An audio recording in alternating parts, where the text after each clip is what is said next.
خوش اومدین. دمون کمه ولی صمیمی هستیم.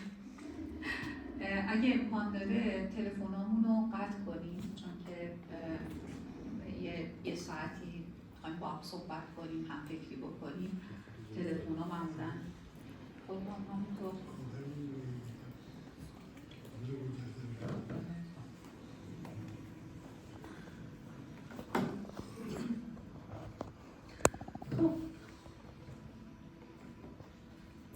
ما با یه مسئله اومدیم اینجا دور هم دیگه جمع شدیم به اسم اعتماد.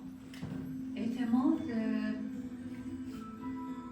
یه باسیس انسانیه، اعتماد به خودمون، به اعتماد به دنیایی که درش هستیم، اعتماد به روزگار، که ما همیشه از خواب بلند میشیم میبینیم که خورشید در میاد، روز میگذره و بالاخره شب میشه. روزا و شبا شبیه همه، یعنی اون تکرار و اون اتفاقایی که منظم میفته به ما یه اطمینانی میده و یه اعتمادی میده، ولی به معنای نیستش که عدم اعتماد وجود نداره.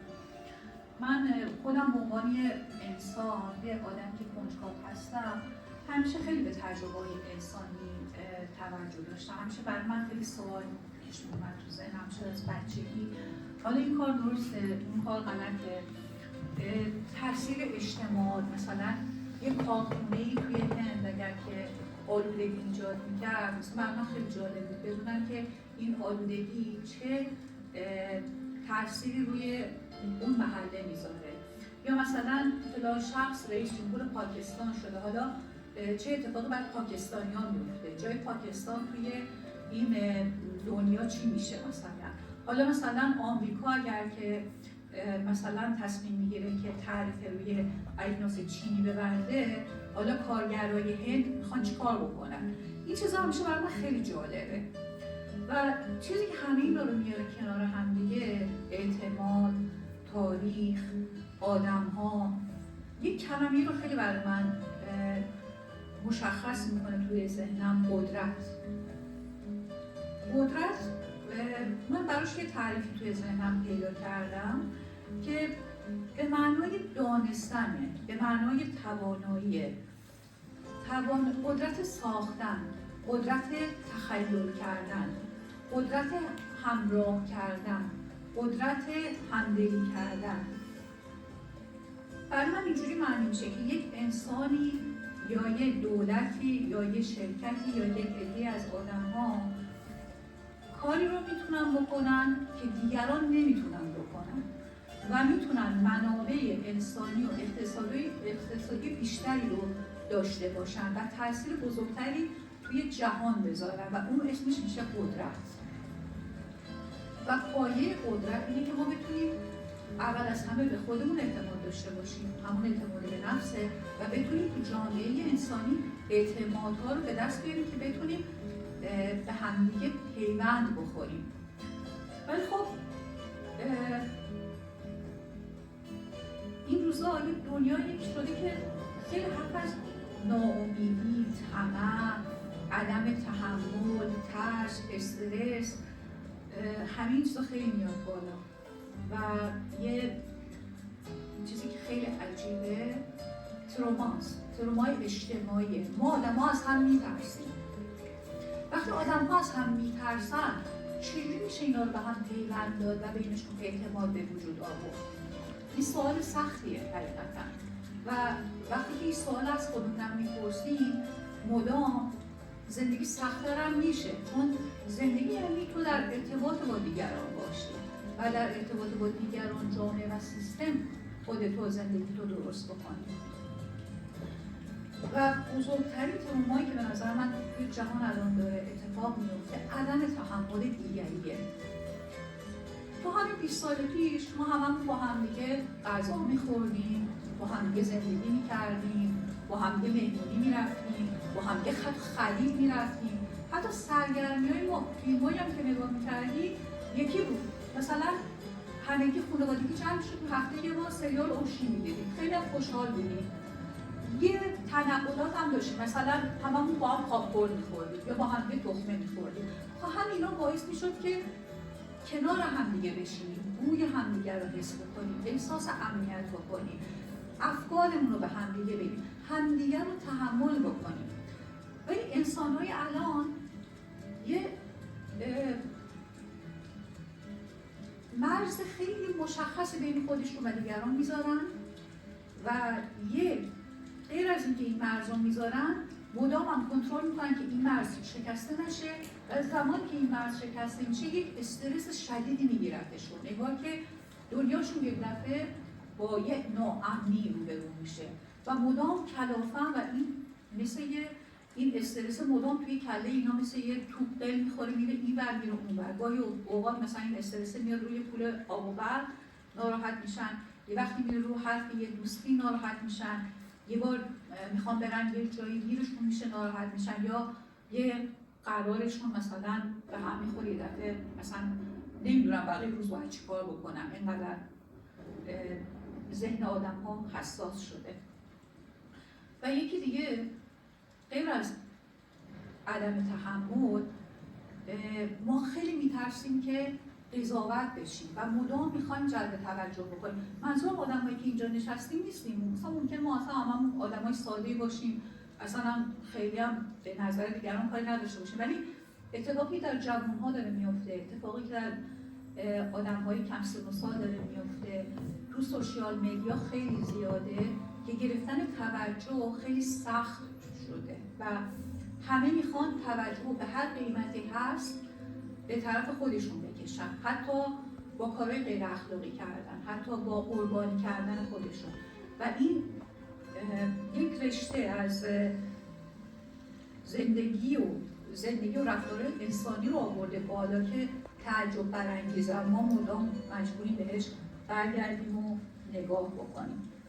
و واقعیت ها هم تغییر پیدا کرده. حقیقتا واقعیت ها جور دیگه ای شده اصلا. اینه که من میشه خودم فکر میکنم اگر که این رفتارها اینجوری به وجود اومده، درمانش هم از خود ماست. اگر که درد هست، رشد هم هست و اون رشد رو از درون خودمون باید پیدا بکنیم و از سوال کردن از خودمون. یونگ یه جمله‌ای داره که میگه که هیچ درختی نمیتونه شاخه‌هاشو تا بهشت بالا ببره مگر اینکه ریشه‌هاش از جهنم در نیامده باشه. به چه معناست؟ به معنای اینه که رشد و درد با هم دیگه است. ما دوگانگی داریم.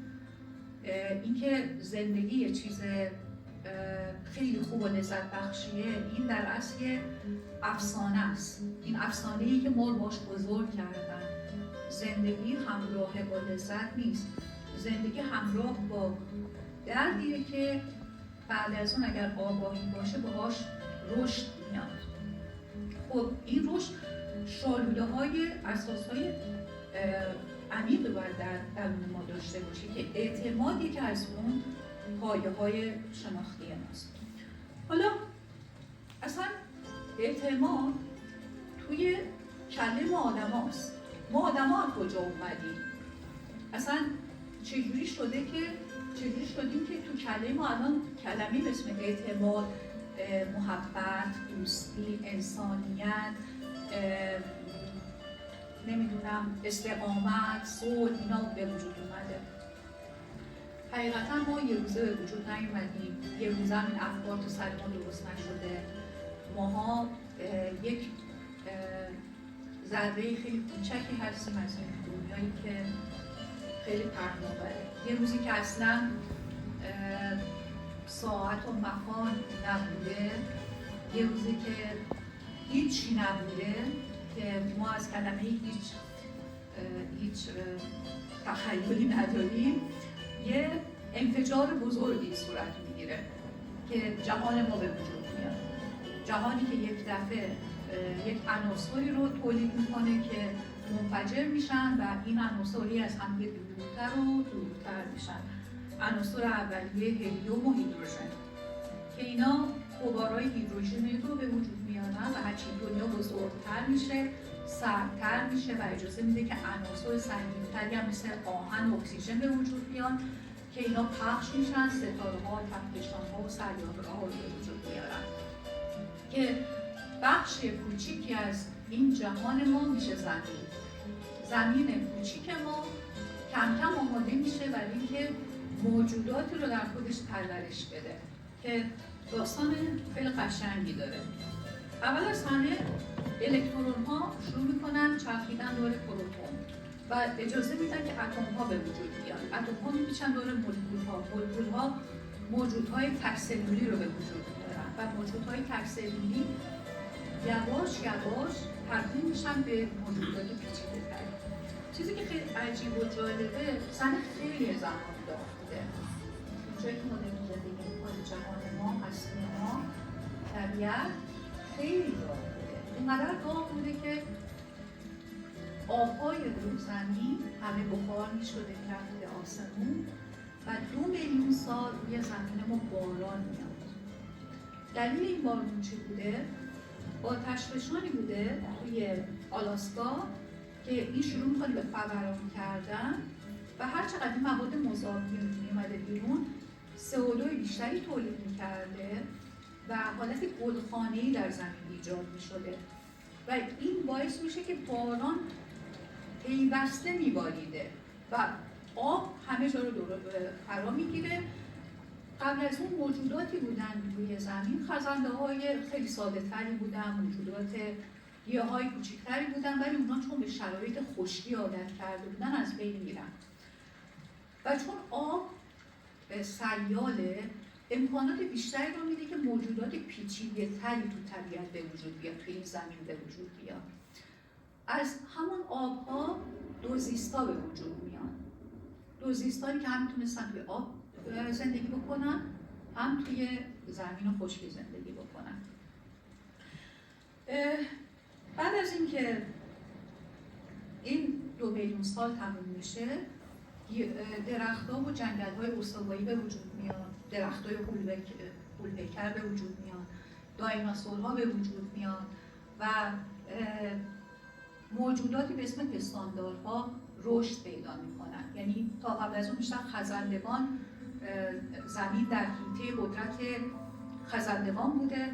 بعد از آبها، بعد از 2 میلیون سال بارش، پستاندارانن که رشد پیدا میکنن و یکی از این پستاندارها گونه‌ای بوده که شبیه انسان بوده که ما میگیم میمون و اولین گونه انسانی نیستیم که روی زمین به وجود اومدیم. ما انسان‌های خردمند هستیم.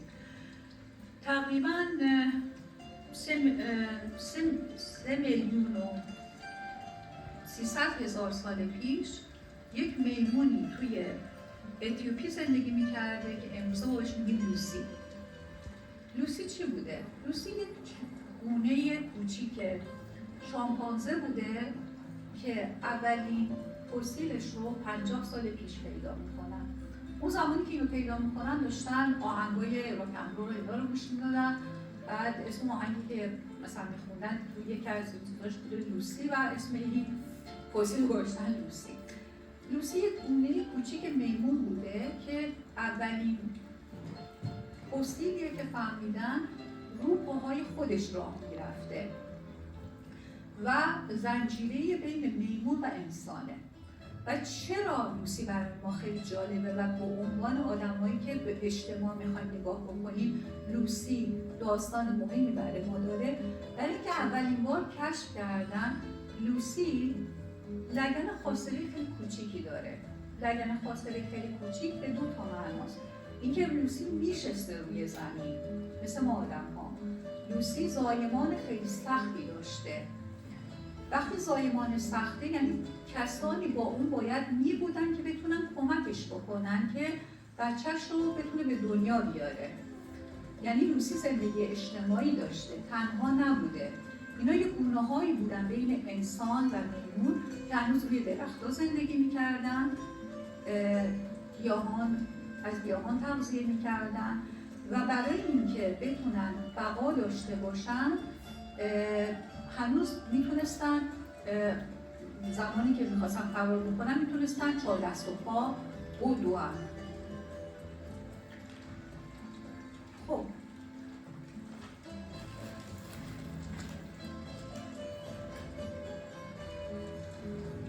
بعد از لوسی ما میایم به انسان‌های ابزارساز.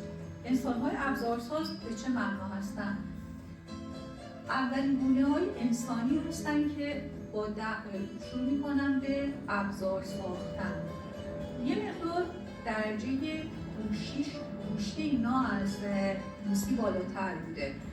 قسمت جلوی مغز، قسمت پستانداران، قسمت عقب مغزشون، قسمت پس پیشانی خیلی بزرگتر بوده برای دفاع کردن و حمله کردن.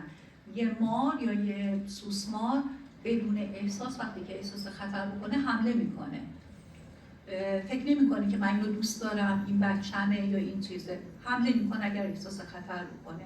ولی تو گونه‌هایی مثل لوسی یواش یواش جلوی مغز به اسم کورتکس شروع میکنه رشد پیدا کردن.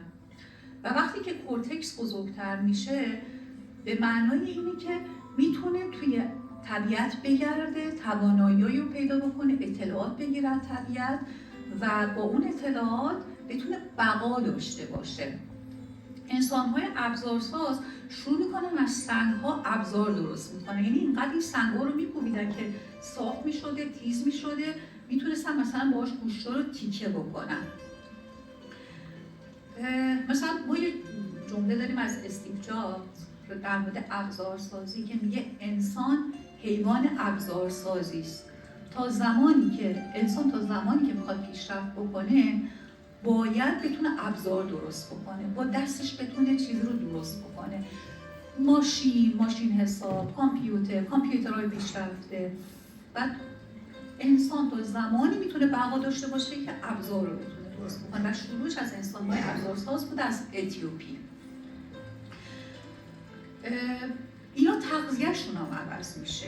این انسان‌ها اینا با هم یه قبیله‌ای زندگی میکردن و هم دیگه کمک میکردن که این ابزارها رو بسازن.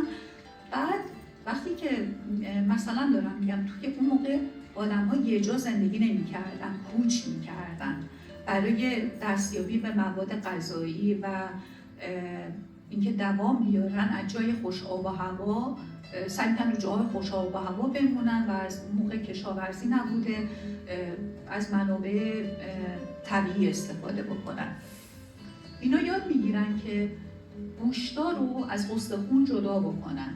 وقتی که گوشت از استخون جدا میکردن راحت‌تر میتونستن بجون، پس تغذیه‌شون بهتر میشه. مثلا یه لاشه شیر رو با این سنگ‌ها گوشتش رو جدا میکردن، میخوردن و همین باعث میشه که گونه انسان ابزارساز باز کورتکسش بزرگتر بشه و باهوش‌تر بشه و بتونه توی زمین حرکت بکنه و منابع بیشتری رو در اختیار خودش بگیره.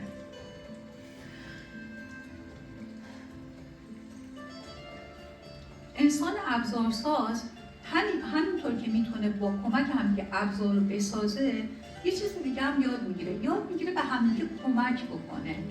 یاد میگیره که با همدیگه همفکری بکنن، تعامل بکنن. یاد میگیرن که اگر که بخوان دوام بیارن، اگر بخوان بچه دار بشن، اگر بخوان گونه هاشون بیشتر بمونه، باید در همکاری با همدیگه بتونن بمونن. و همین باعث میشه که به همدیگه اطلاعات میدادن. مثلا یه عده از آدم‌هایی که از اون طرف آفریقا اومده بودن به این طرف به همدیگه میرسیدن و همدیگه اطلاعات میدادن. اون موقع آب زمین‌ها خیلی کم بوده چون که آدم‌ها میتونستن مسافرت بکنن. این گونه انسانی میتونسته مسافرت بکنه. اینا یواش یواش از آفریقا میرن طرف آسیا و میرن طرف اروپا، میرن طرف چین، میرن طرف اندونزی. یه گونه انسانی در گرجستان پیدا شده که تقریبا مال 1,200,000 سال پیش تا 3,000,000 سال پیشه که این گروه شروع میکنن به تمدن سازی. و این نظریه خیلی مهمه چون که این گونه رو پیدا کردن که قبیله‌ای با هم دیگه زندگی میکنن توی گرجستان. اینجا نقطه عطف انسانیه.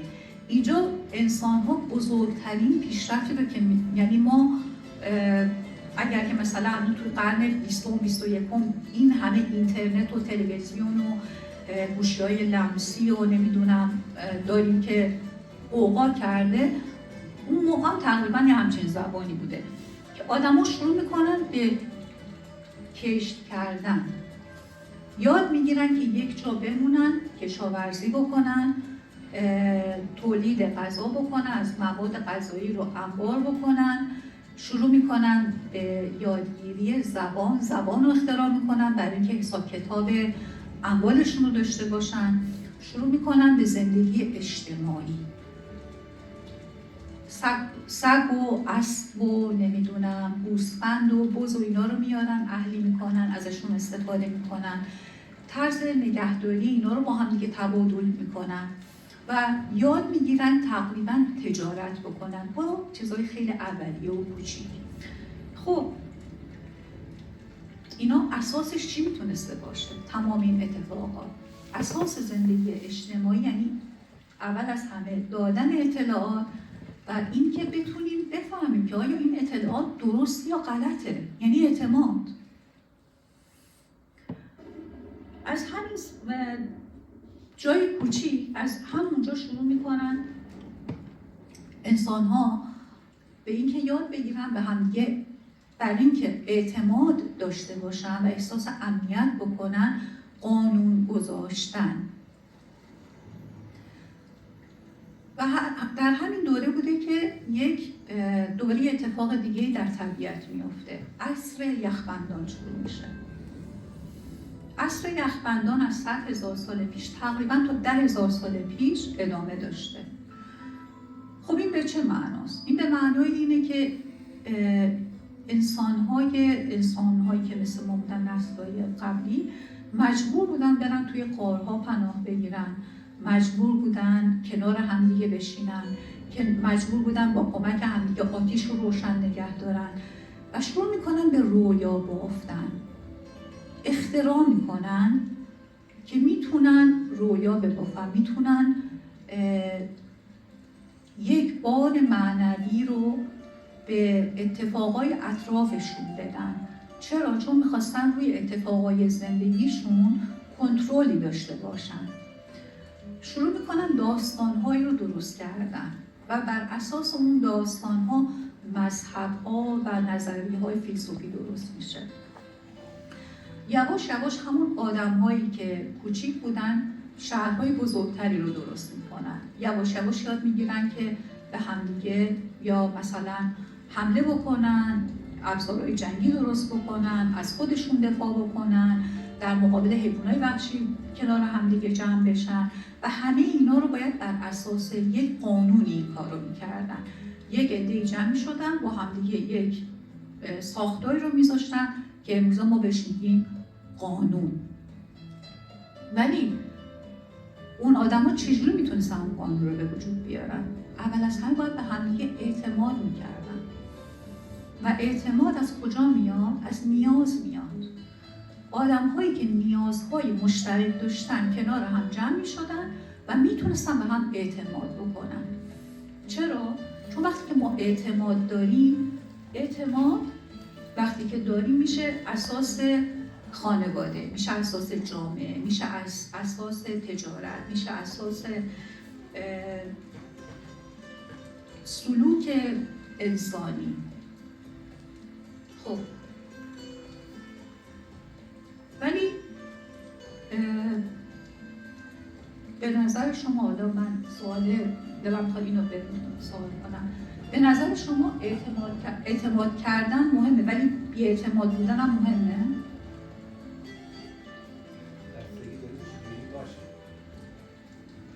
مثلا شما من تو خانواده‌مون 7 نفر. بله. من طوری بزرگ شدم، بقیه هم همینطوری بزرگ شدن. تو 6 نفر هم به همه اطمینان می‌کنن. من تنها کسی هستم که به هیچ کی اطمینان نمی‌کنم. تو کارم به هیچ عنوان 0%. ولی به کسی هم ضرر نمی‌رسونم. درست. موفقه، راحت. دوستامو میشناسم، تو کار خودم اطمینان کردن ضربه های خوردن که نمیتونم بلند شم. ولی که وقتی به من میگن، با من صحبت میکنم، بهشون قشنگ برمیگم، میگم چون نخوندی این بلا سرت اومد، چون اطمینان کردی بیش از اون چیزی که تو فکر کردی. مثلا چجوری خیلی راحت میگم، اطمینان کردی به رئیست. من اطمینان نمیکنم به رئیسم، چیزی رو که بهم میده میخونم. بله. غیر ممکنه چیزی رو امضا کنم نخونده باشم. من این رو دیدم به چشمم، ولی با کسی هم کاری ندارم. پس با اطمینان نداشتن میتونی ببری بدونی که به کسی ضرر برسی. کاملا موافقم. همونقدر که اعتماد باید باشه، بی‌اعتمادی هم باید باشه. این دو تا کلمه‌های خیلی سختی هستن. بی‌اعتمادی معنایی نیستش که اون طرف دروغگوه یا داره میخواد کلاه سرتون بذاره. نه، ما میخوایم کاری بکنیم که نه به خودمون ضرر بزنیم نه به دیگری ضرر بزنیم. اما حرف شما، تمام تاریخچه انسانی و تاریخچه اجتماعی انسان هم از همینجا به وجود اومده. من بتونم کاری رو انجام بدم، یعنی این شیوه انسانی بوده که یاد گرفتیم که اینجوری باشه. خب متاسفانه امروز اینجوری که نیست، ما میدونیم اینو، ولی اینو انسانیت یاد گرفته که همونقدر که اعتماد مهمه، بی‌اعتمادی هم مهمه. یعنی باید بالانسی بین این دوتا باشه. هم باید اون قوانین تجاری که به وجود میان، اون قوانین قبیله‌ای که به وجود اومدن، باید یک جوری باشه که بتونن نفع و ضرر همه رو در نظر بگیرن و در نظر داشته باشن. خب انسان یه موجود اجتماعیه. این نمیتونیم ما بگیم که من الان خیلی مد شده همه میگن که من میرم تو تنهایی خودم، با هیچکی رابطه ندارم، خیلی هم خوش میگذره بهم، نمیدونم مثلا نمیدونم از تنها بلا خیزد، از این حرف. این حرف درستی نیست، چون انسان یه موجود اجتماعیه و احتیاج داره که با هم نوعان خودش باشه. از زمان لوسی اینطوری بوده تا الان که ما کنار همدیگه هستیم، حتی اگه اون جامعه خیلی کوچیک باشه.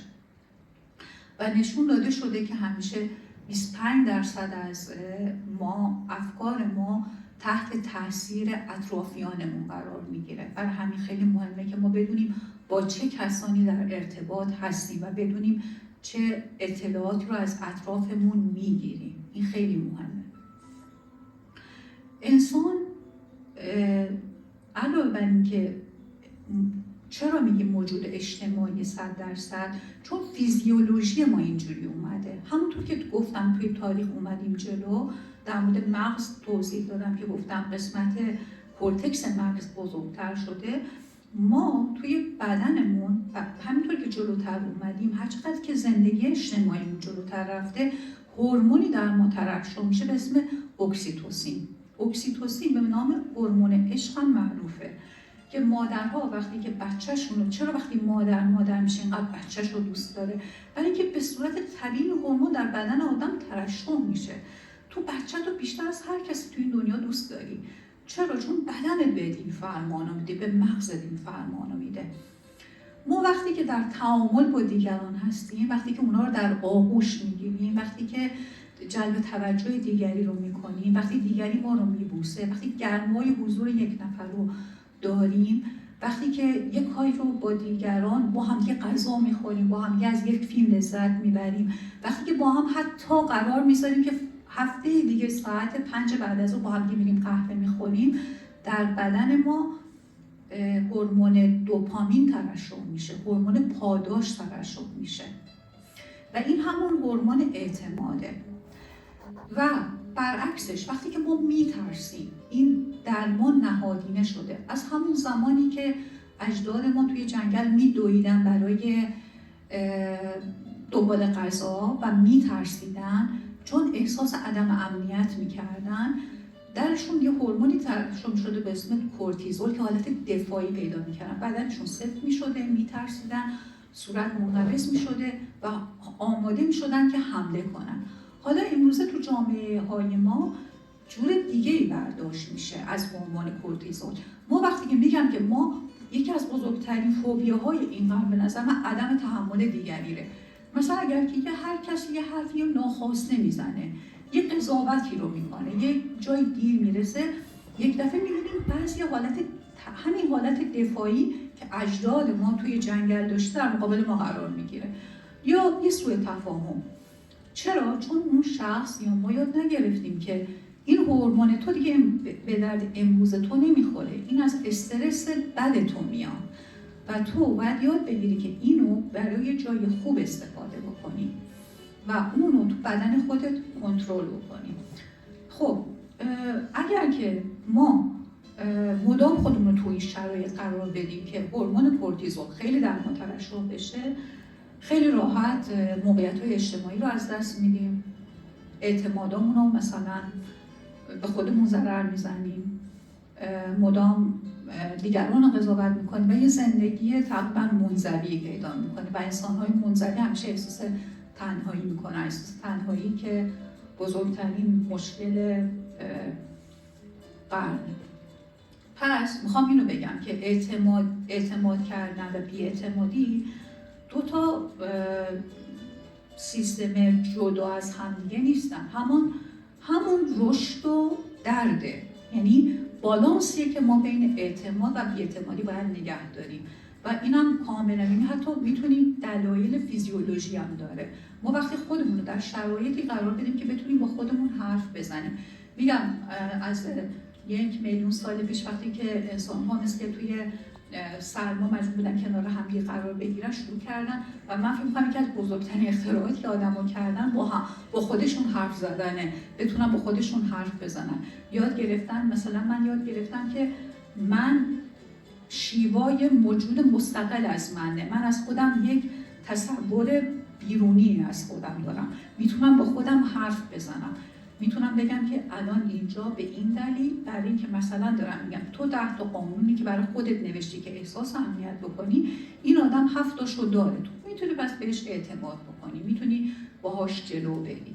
ولی مثلا دارم به کسی میرسم که اصلا هیچ شناختی ازش ندارم، نمیدونم کیه، زبانش هم نمیفهمم، یه ذره باید فکر بکنم که اینو باید ببرم تو خونم بخوابونم یا نباید این کارو بکنم. مسلما این کارو نمیکنم. خب این داستان اعتماده و اینکه ما چطور میتونیم ذهن خودمون رو نجات بدیم از فریبکاریایی که عدم اعتماد برامون میاره. تو الان داری حرف میزنی درباره اعتماد، ولی اگه خوب یادم میاد بچه بودم هی اومدی اتاقم شکلاتمو برداشتی خوردی. چی؟ من میومدم تو اتاق شکلاتای تو رو میخوردم؟ آره. واقعا؟ بله. چند سالت بود؟ 8. واو. یادم اومد. وقتی که تو بچه بودی من هم دلم نمیتونستم بهت نبگم، همیشه میومدم شکلاتاتو میخوردم که تو نخور. یه بار من همیشه میترسیدم چاق بشی، چون خودم میذاره توپل بودم، میترسیدم تو هم چاق بشی، میومدم شکلاتاتو میخوردم. پس تو اعتماد منو خراب کردی با خاطر که تو خواستی من مریض نشم. این که بدتره. و همینطور هنوز یادم میاد رفتم بیمارستان، دستمو خراب کردم، افتادم یه جایی، بعدش هم باد کرد، بعدش مامان شوخی کرد گفت میترکه مثل بلون. چند سالت بود مامان؟ نمیدونم. 7. کجا بودی؟ توی ماشین بودیم، بعدش هم رفتیم بیمارستان، باد کرد، بعدش گفت میترکه. برای خندت. این از عشق زیاده. نه بذار ببینیم چی واقعا. متاسفم واقعا، ولی نمیدونم چی باید بگم. احساست بعد از اون چیه؟ من هر موقع اگه کسی شوخی دربارم میکنه من حالا خیلی بد میگیرم، من حالم به هم میخوره به خاطر که چی شد. متاسفم واقعا. ببینید شوخی یه مادر نادان میتونه در بزرگسالی چه کاری با آدم ها بکنه. الان یاد میاد که ایلیا افتاد روی زمین، دستش شکست، من داشتم بردمش دکتر و خیلی گریه میکرد و برای اینکه آرومش کنم میخواستم مثلا بخندونمش، بهش گفتم الان وایسا الان دستت باد میکنه و یه دفعه میترکه. به نظر خودم اون موقع خیلی شوخی با مسئله بود، ولی الان داریم میشنویم که اتفاقای بدی رو رقم زده توی تصور پسر من. الان اگر که پسر من با یه نفر روبرو بشه که یه همچین شوخی باش بکنه، به جای که با اون همزاد پنداری بکنه و بخنده، واکنش تند میتونه نشون بده و میتونه فکر کنی که اون طرف میخواد بهش بخنده، به جای اینکه همراهش باشه، همدلی باهاش بکنه، بگه نگران نباش الان میریم بیمارستان، دست تو پانسمان میکنم درست میشه و دستت مثل روز اول خوب میشه. همین این باعث عصبانیت‌های اجتماعی میشه. اینکه ما همیشه عصبانی هستیم، یه نفر یه ماشین به پشت سرمون بوق میزنه عصبانی میشیم، فکر نمی‌کنیم شاید ماشینی که پشت سر ما وایستاده داره بوق میزنه کسی عزیزیشو از دست داده یا خونش در خطره یا سگش در خطره یا جایی داره میره که مثلا کارشو میخواد از دست بده. باهاش نمیتونیم احساس همدلی بکنیم، برعکس فکر می‌کنیم داره مثلا میخواد بیاد به ما قدرت نمایی بکنه. یه دفعه ما هم شروع می‌کنیم باهاش مسابقه دادن، مثلا ممکنه یه فاجعه‌ای هم وسط اتفاق بیفته. اینجور وقتاست که باید خودمون رو بگیریم. یا مثلا دارم میگم یه دفعه راجع به مسلمونا الان رو افتادیم همه جا میگیم که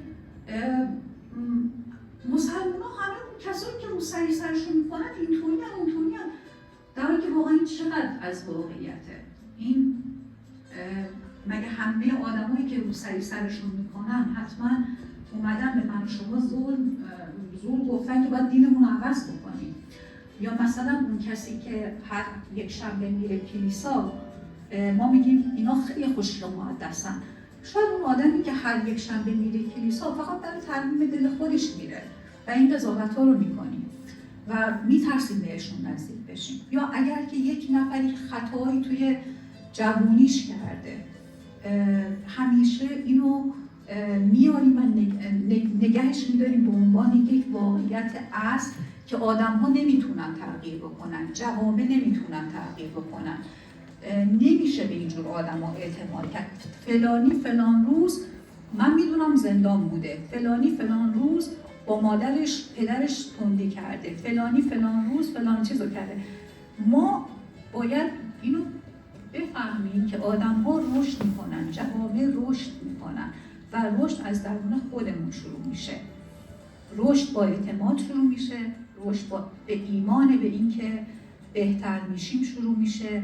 و هم برای خلاصه مطلب دیگه و اتمام حرفم میگم که به نظر من ما باید اون قوانین خودمونو، چارچوب خودمونو بذاریم.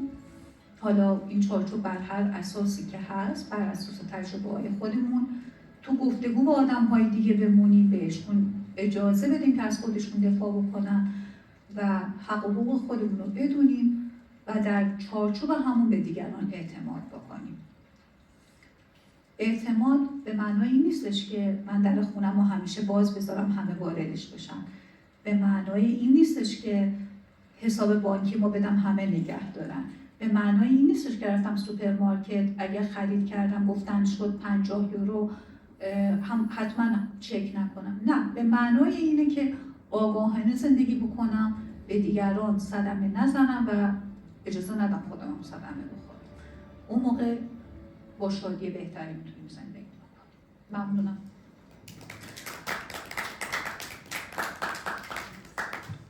خوشحال میشم اگر سوالی داریم، یعنی یا میخواین چیزی اضافه کنیم بگیم. نمیدونم وقتی خودتون بشناسی میتونید خودتون بشناسی هر موقع من خودم رو شناختم، خودم رو قبول کردم، این همون باید دیگران رفتار میکنم. حالا میخواد اعتماد مارال دیگه من همه اعتماد کردم، ولی این بی اعتمادی ها هیچ وقت فکرشم نکردم. چون خودت همیشه رو راست بودی با آدم ها میگن هر کسی از زن خودشه تو رول من. در این نوع خودتون میشه. بله. کسی نظر دیگه ای داره؟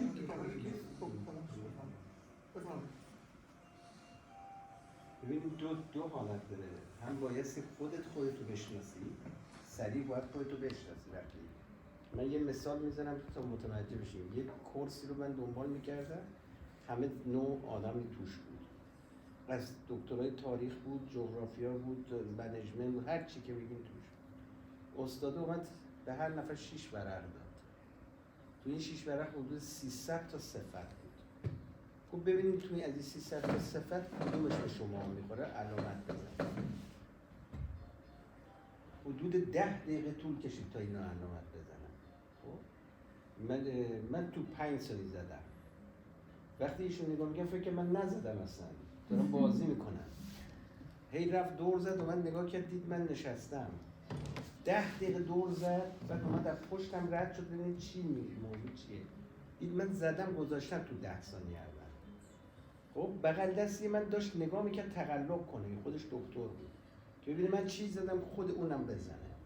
بعد این فهمید موضوع چیه، رفت برگشت پشت میزش عصبانی شد. خب یعنی شما خودتونم نمیشناسید که علامت بزنید. ببینید این یک نوعشه. دوم اینی که شما بایستی خودتون که هستید به خودتونم رسپکت بذارید. یعنی اون چیزی که هستید اگه شما به خود رسپکت ندارید یعنی اعتماد به نفس به خودتون ندارید. برای همین هیچ جور موفق نمیشید وقتی میرین جلو. این خیلی مهمه که اون چیزی کرد. ببین شما یه حرف خوبی زدید اینجا. برای دیگران میترسید در قضاوت در دیگران. این رو باید برای خودتون از روز اول حل کنید. ببینید من 27 سال پیش این رو حل کردم. به خودم گفتم برای من مهم نیست ایکس بگه فراد باهوشه، ایکس بگه فراد نمیفهم. اولین کسی که میفهمه شما باهوش هستید یا بیهوش هستید خودت. خیلی نکته خوبی رو گفتید. دقیقاً خواستم همین یعنی این نکته خیلی کلیدیه که اعتماد کردن از همون اینه که ما موجود اجتماعی هستیم ولی میریم تو انزوا چون از قضاوت دیگران میترسیم. اگر که همون حرف شما، اگر که ماها از قضاوت دیگران نترسیم، همون حرفی که کامی عزیز گفت خودمون رو بشناسیم، دیگه نظرات دیگران خیلی برامون مهم نیست. شادی و غم و مشکلاتمون و نمیدونم هممون رو با دیگران تقسیم میکنیم. یکی ممکنه بگه که مثلا دارم میگم من از ترس این که دیگران بگن دست پختت بده هیچ وقت آشپزی نکنم، در حالی که میتونم آشپزی بکنم و اگر دیگران بگن نه خیلی خوشمزه نشد یا یه ذره فلفلش کم بود یا یه ذره نمکش کم بود ولی با هم دیگه غذا رو خوردیم لذت بردیم. این همون جایی که ما باید پیدا بکنیم. یعنی همون میگم اعتماد عدم اعتماد یا سوشیال بودن یا عدم سوشیال بودن یه سیستم داره. همون حرفیه که شما زدید. باید ما بتونیم اون مرزش رو پیدا بکنیم. من میتونم چیزی اضافه کنم؟ ببین شما اشاره کردیم مرزش رو. من فکر میکنم مسئله مرز نیست، مسئله منتالیته یه شخصه. این اشاره‌ای که آقا فراد کردن چیزی که احساس درونیش بوده و براش سوالا. اصلا من دقیقاً مثل ایشون خیلی اتفاقی تجربه به همین شکل داشتم. از هیچ وقت از قضاوت دیگران نمی‌ترسیدم و همیشه خیلی زیاد خودم بودم و این خود بودنم صادقانه بگم شاید یه جاهایی حساسیت زنای زیادی رو برانگیخته و اینو من بعدها که نگاه میکنم میبینم از کم بودن خودشون. نه که من الان به خودم بخوام یک کلاس بدم، اصلا منظورم این نیست. اینو چون تو جایگاه‌های شغلی مختلف بودم اینو به چشم دیدم. به طور مشخص میگم چون به اصطلاح صاحب منیجر رستوران بر حسب اتفاق بودم. خب 15 سال تا با یه دنیا آدم روبرو میشی. مثلا تجربه نداشتم، مثلا نمیشناختم مردمو و من از طریق این رستوران و رابطه پرسنل با پرسنل و اونا به من میگفتن و برای من تعریف میکردن و آزاد این جان، کم واقعیت بودا. اینکه نه. ما چیزی رو از اطراف میدیم به خودمون رو میشناسیم نه واقعیت میتونه یه چیز دیگه ای باشه. داستان اینه که ما بتونیم چقدر خودمون رو به واقعیت دیگران نزدیک بکنیم. اون میشه زندگی اجتماعی. بله. من کار ندارم در یک صحبت مشکل داشته با شخصی با بچه ها میگه مثلا این مدلیه اون مدلیه. برگشتم گفتم دو نوع داریم. یک نوعش اینه که تو ناراحتی با اون موضوع خیلی فرق داره. بله. تو مردم نمیخوای اهمیت بله. اون میره کنار. درست. ولی در یک جای دیگه شما داره تو اجتماع زندگی دقیقاً داری دیگری رو آزاد باید در کنار اجتماع باشی. شما نمیتونی مثل میزنم خیلی لباس ناجور بپوشی بیای تو خیابون. بله. بله. چون داری با اجتماع زندگی زندگی. می‌کنی. باید اجتماع رو بشناسی. ببین من یه کورس می‌گذروندم، کورس مال دینا بود. من همینطوری شاگرد بودم رفتم. رئیس دانشکده روانشناسی لندن اون کورس بود. برگشت گفت این خیلی جالب بود برای من. اون کسی تقاضای کار بده. نامش بیاد زیر دست من دعوتش میکنم. وقتی میاد توی مصاحبه با شلوار کوتاه اومده باشه، من باش خیلی قشنگ رفتار میکنم. یعنی از در که رفت بیرون اپلیکیشنشو میدازن تو صدلاش. ببینید چی رو میگه تو باید نتونستی تشخیص بدی وقتی داری میری مصاحبه با لباس منظم بری. اینی که میگن که اینجا به لباس اهمیت نده، این فرق. اگر نداشته باشی اون جای خودشه. خب میگیم طرف بودجه نداره باید اون رو درک کنه. این درک اجتماعی، طرف پول نداره. ولی وقتی از روی این میری که بی اهمیتی تو برای کار درست نیست. درسته. این بحث دیگه شد. نه الان من بهتون میگم که شاید اینجوری بتونم به هم وصلش بکنم که منظور شما رو فهمیدم.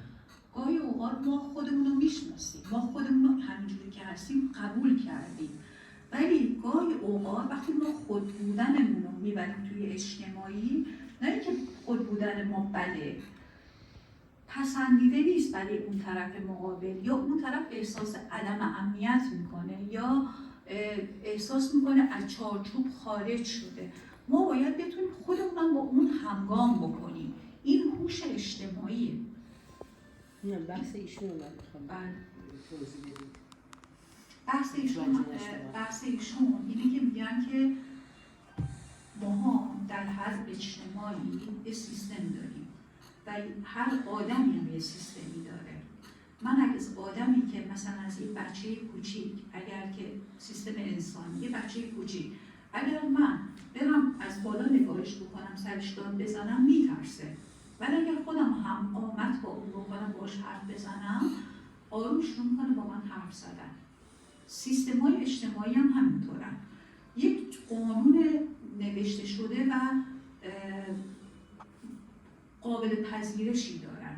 شما ناخودآگاه الان یکی از این در بیاد تو تتو داشته باشه و موهای خیلی به هم ریخته‌ای داشته باشه و یه دونه مثلا چیز داشته باشه، شما مثلا روش یه جور دیگه برداشت می‌کنی تا مثلا یه نفر خود شلوار پوشیده باشه.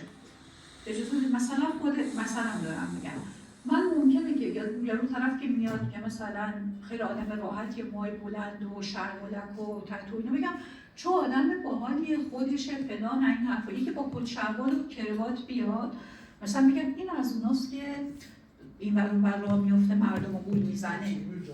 آره مثلا مردم رو میخواد گول بزنه، در حالی که این آدم کرواتی کت شلواری میخواد مؤدب باشه، میخواد رسمی باشه، میخواد قابل پذیرفته باشه. من باید اینا رو تشخیص بدم. نه ولی ما الان بحثمون یه چیزی سر مسئله اعتماد و اینا، اون چیزی که من اشاره کردم سر مسئله پرسنل رستوران گفتم، بی اعتمادیشون به هم دیگه و رقابت هایی که میخواستم بکنم، من اصلا سورپرایز میشدم. مثلا میمد میگفت دیروز کی کار کرده؟ خب من یه محدوده مشخص داشتم، هر کسی رو یه تعدادی رو میتونستم.